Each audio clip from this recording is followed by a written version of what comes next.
नमस्कार। चलिए आज एक बहुत ही कमाल की यात्रा पर चलते हैं।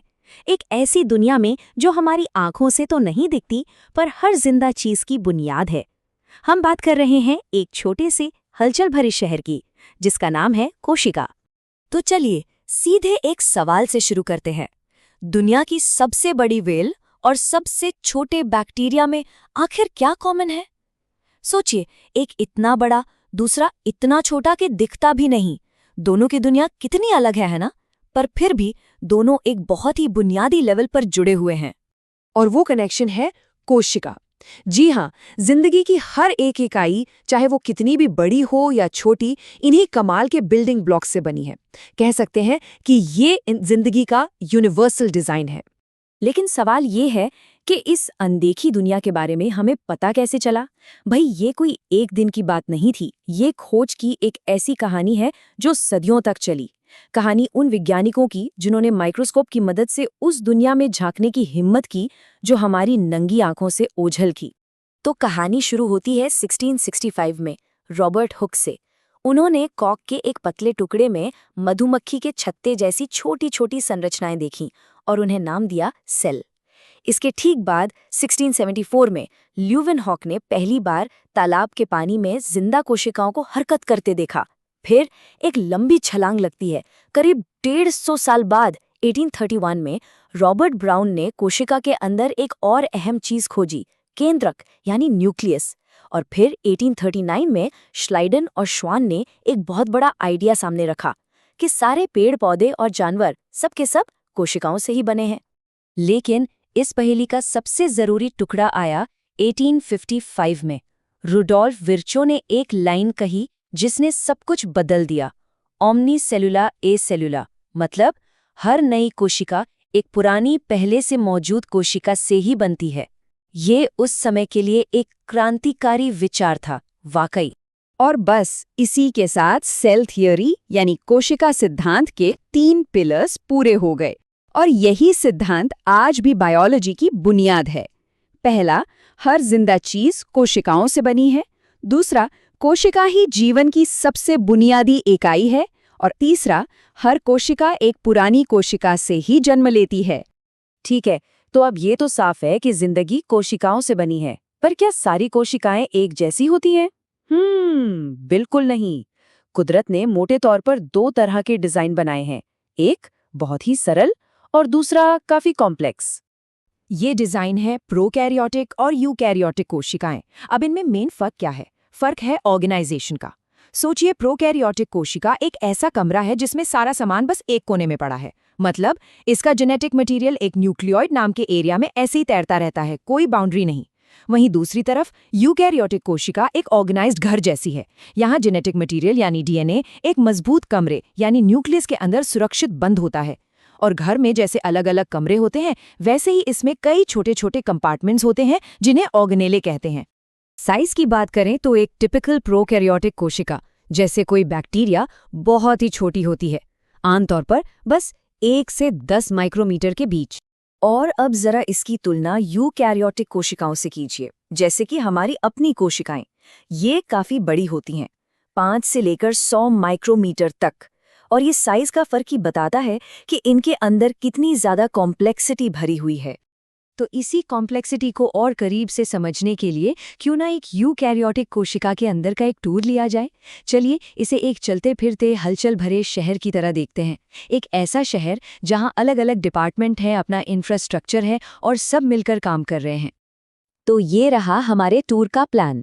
हम सबसे पहले जाएंगे सिटी हॉल यानी कंट्रोल सेंटर में। उसके बाद हम देखेंगे शहर का पावर प्लांट, फिर फैक्ट्री और हाईवे सिस्टम, पैकेजिंग सेंटर और आखिर में वेस्ट डिस्पोजल टीम से भी मिलेंगे।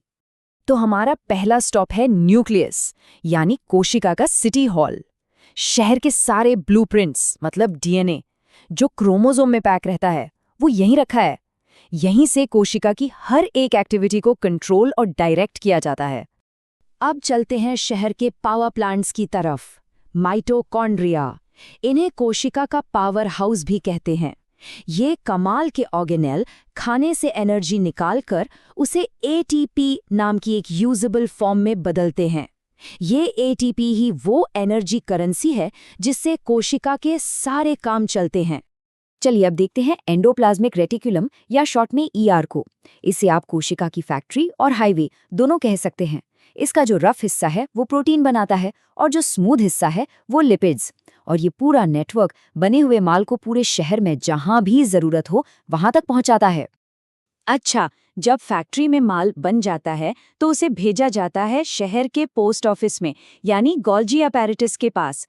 यहाँ प्रोटीन्स और लिपिड्स को मॉडिफाई किया जाता है, उनकी छटाई होती है और फिर उन्हें डिलीवरी के लिए पैक कर दिया जाता है, चाहे डिलीवरी कोशिका के अंदर ही करनी हो या शहर से बाहर एक्सपोर्ट करना हो।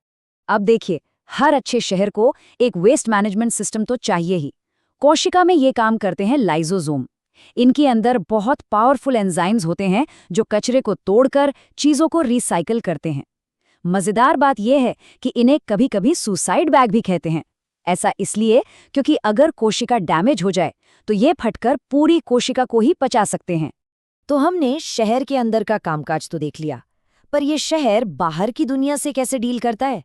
ये सब शुरू होता है एक बहुत ही स्मार्ट और रेगुलेटेड बॉर्डर से। मिलिए प्लाज्मा मेम्ब्रेन से। ये है कोशिका का बॉर्डर कंट्रोल। ये एक लचीली दीवार है जो एक सख्त बाउंसर की तरह काम करती है। ये तय करती है कि कौन अंदर आएगा और कौन बाहर जाएगा। और इसी सख्त चेकिंग की वजह से कोशिका के अंदर का माहौल स्थिर बना रहता है। कुछ छोटी-मोटी चीजें जैसे ऑक्सीजन और कार्बन डाइऑक्साइड एक सिंपल प्रोसेस डिफ्यूजन के जरिए अंदर बाहर आ जा सकती हैं। मतलब ये बस जहां ज्यादा होती हैं वहां से उस तरफ चली जाती है जहां ये कम होती हैं, जब तक कि दोनों तरफ बैलेंस न हो जाए। इसमें कोशिका की कोई एनर्जी भी खर्च नहीं होती। लेकिन पानी का मूवमेंट थोड़ा अलग है। इसे ऑस्मोसिस कहते हैं। अगर किसी कोशिका को एक पतले घोल में रख दें तो पानी तेजी से अंदर जाएगा और कोशिका फूल जाएगी।